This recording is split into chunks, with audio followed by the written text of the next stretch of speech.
Um, I read somewhere where they said, when you tell a story, you must tell the truth, even if your voice is trembling. And I hope tonight that's not going to be the case with me. You see, my story is about addictions. You see, addictions has been a part of my life for a long time. I've started addictions with alcohol. When I was still young, I continued to drink, and then I graduated to other things, graduated to weed, and then that got boring also, and then I was introduced to other things such as ecstasy. Later on, started taking cocaine. As I was doing all these things, I realized that in my life something is missing. And of course, my ego was in control. And all these actually drugs and alcohol were just a manifestation of something that is a character flaw within me. And I think God, throughout my life, has tried by all means to try to intervene. But of course, I didn't listen, because I believed in me as the man, as somebody who is in control, who controls my destiny, who didn't depend on anybody. But to me, I felt I was always in a dark space.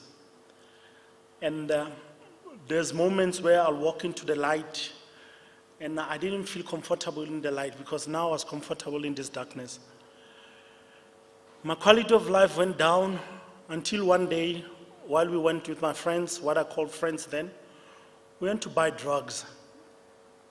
And the drug dealer said to me, "You know, this is not the life for you," because he said he saw something bigger in me.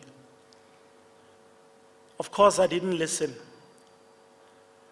But of course, God always has a plan, sending angels now and then into my life, trying to redirect my life. People who call me out of the blues, inviting me, come and speak to me, people I didn't even know. I thought they wanted something out of me. But they were there just to tell me about the Word of God. I remember going to a Santon hotel. There's a motivational speaker, and he called me in out of the blue. I thought he wanted to sell me something. And he just told me that, you know what the secret of my success is? I read the Bible twice a year, the entire Bible. And he challenged me to do that. Of course, I didn't listen again. But then my wife has then bought a Bible. It was always by the side of my bed. I always looked at it, and I never opened it. And then one day, at the bottom of my life, where I felt nothing in my spirit, I decided to give the Bible a chance.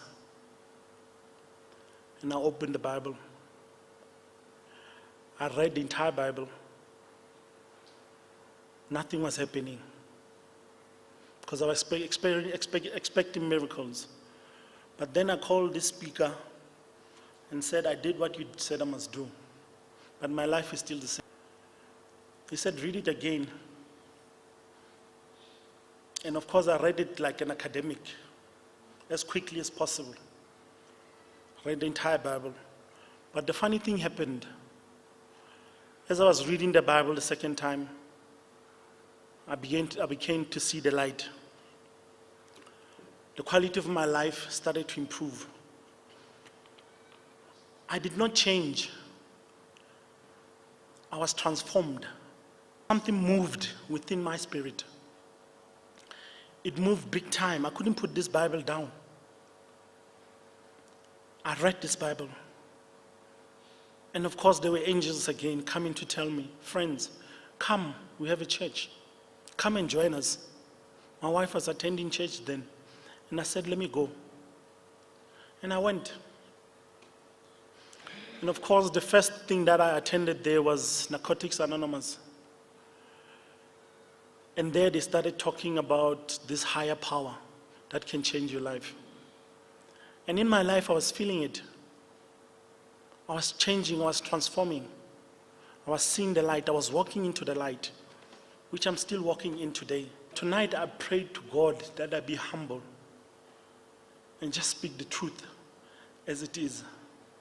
Of course, this is going to be tough on some of the people I know at church, but that's what we call walking into the light, being honest about who you are. Because without God, I wouldn't be here.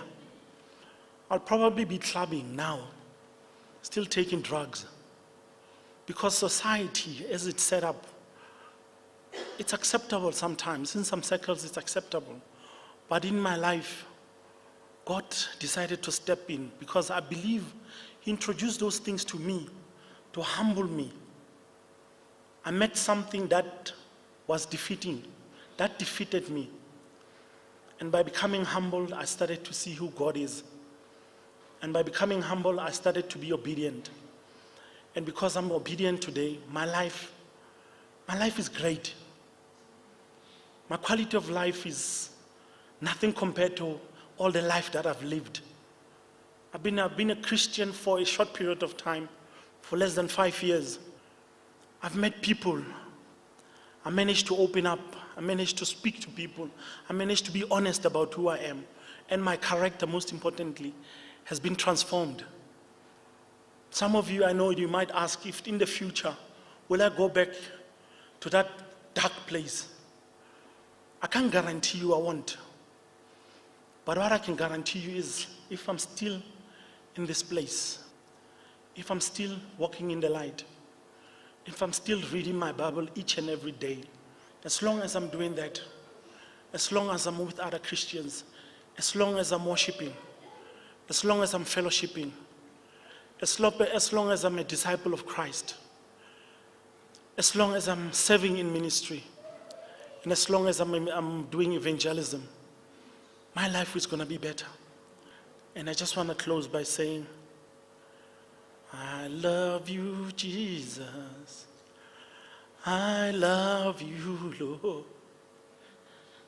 I love you, Lord. I love you, Lord. Thank you.